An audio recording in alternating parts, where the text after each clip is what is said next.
sasabi, diba? Kapit mo Papakita ko sa iyo guys yung kalaban namin, mga taga-Iran.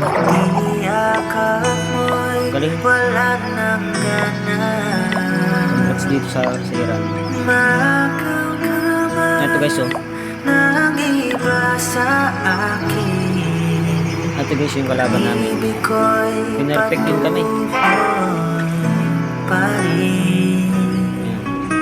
Sabit umatak yung mga Iran.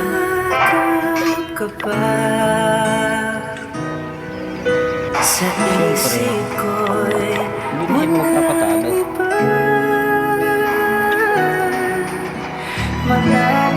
mananatiling ikaw ang kapiling Ito mga Iran. kahit sa